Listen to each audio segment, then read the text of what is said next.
मैं और मेरे कंपनी में काम करने वाली कुछ सहेलियों ने यह तय किया था कि हम महाबलेश्वर घूमने जाएंगे।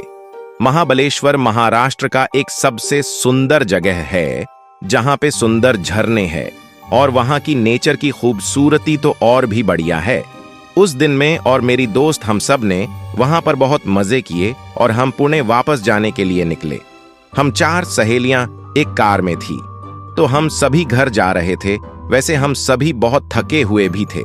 हम हाईवे से जा रहे थे, लेकिन बीच में ही मेरी सहेली प्रिया को जोर से बाथरूम को जाना था और उससे कंट्रोल नहीं हो रहा था। हाईवे पे बहुत सारी गाड़ियां जा रही थीं और सड़क के किनारे एक लड़की कैसे जा सकती है, इसीलिए हम सभी चिंतित थे। हमने हाईवे पे काफी देखा, लेकिन आसपास कहीं भी कोई होटल नहीं था।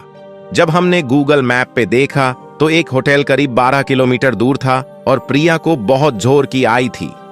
तभी एक सहेली ने देखा कि हाईवे के साइड में ही एक छोटा रास्ता जा रहा है जो काफी सुनसान है। हमने जब गूगल मैप पे देखा तो वो सुनसान रास्ता आगे जाके उसी हाईवे की मिलता था। इसीलिए हमने ये तय किया कि हम उस रास्ते से जाएंगे और प्रिया वहां अपना काम भी कर पाएगी। हम उस सुनसान रास्ते पे आगे बढ़े और 2 मिनट बाद प्रिया बाहर निकली और वहीं कहीं पेशाब करके आ गई। उस वक्त रात के 10 बज चुके थे, तो काफी अंधेरा था।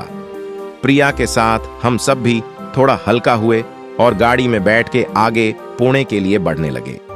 कुछ वक्त आगे जाने के बाद अचानक हमें सड़क पे एक औरत दिखी जिसने हरे रंग की साड़ी पहन रखी थी। वो लिफ्ट मांग रही थी। उसके हाथ में एक बच्चा था जो उसने अपने पल्लू में ढका हुआ था। इतनी रात को उस औरत को देखकर पहले तो हमें डर लगा, लेकिन उसके पास से गुजरते वक्त मुझे लगा कि शायद उसको मदद की जरूरत है। इसीलिए मैंने रश्मि को गाड़ी रोकने को कहा।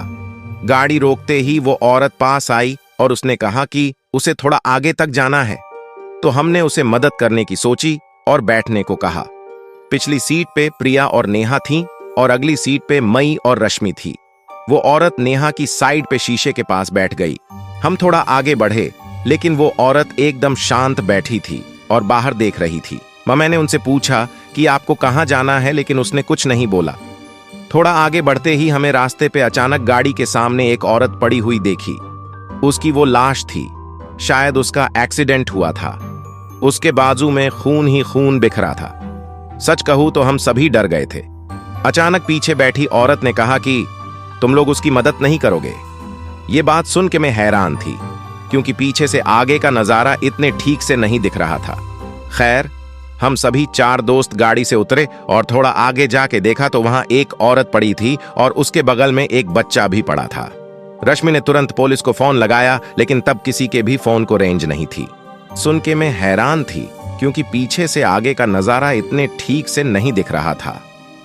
खैर, हम सभी 4 दोस्त गाड़ी से उतरे और थोड़ा आगे जाके देखा तो वहां एक औरत पड़ी थी और उसके बगल में एक बच्चा भी पड़ा था। रश्मि ने तुरंत पुलिस को फोन लगाया, लेकिन तब किसी के भी फोन को रेंज नहीं थी। उस लाश को देखकर प्रिया ने तो उल्टी भी की। उस औरत की आंतें बाहर आ चुकी थीं और उसका बच्चा भी बहुत बुरी तरह कुचला गया था। सभी वो देखकर रो रहे थे, लेकिन मैंने ये देखा कि उस औरत की साड़ी हरे रंग की है, बिल्कुल वैसे जैसे गाड़ी में बैठी औरत ने पहनी थी। इतना ही नहीं, उस लाश का हुलिया भी बिल्कुल वैसे ही था जैसे गाड़ी में बैठे औरत का था। ये जानते ही मेरे पैरों के नीचे से जमीन हाई खिसक गई। इतना बड़ा मुझे सदमा लगा। मैंने तभी मेरे सहेलियों को कहा कि कुछ तो गड़बड़ है। तभी सब सहेलियां भी डरने लगीं और तभी हमने गाड़ी में देखा, लेकिन गाड़ी में कोई भी नहीं था। अब तो हमें बहुत ज्यादा डर लगने लगा। एक तो सुनसान सड़क और हम चरो अकेली और एक मरी हुई लाश।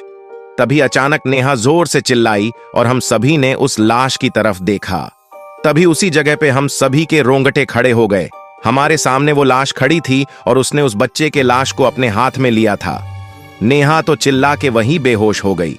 उस औरत की आंखें पूरी काली थीं और वो बच्चा, वो भी जिंदा था और रो रहा था। तभी हम सभी उस औरत को डरते हुए भिख मांगने लगे और वो औरत और वो सब खून कहीं गायब हो गया। फौरन हमने नेहा को गाड़ी में डाला और वहां से जितनी जल्दी हो सके उतनी जल्दी निकल गए। जैसे तैसे हम उस छलावे से बच गए। अगले 2 दिन हम सभी बीमार थे। रश्मि का एक दोस्त उसी सड़क से थोड़ा पास के गांव में रहता था। रश्मि ने उस दोस्त से बात की और रश्मि के तो हाथ पैर कांप रहे थे।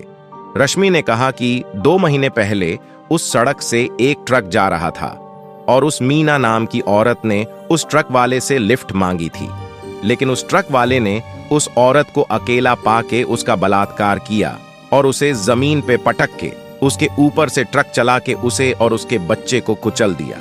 तब से मीना का भूत या छलावा उस सड़क पे भटकता है।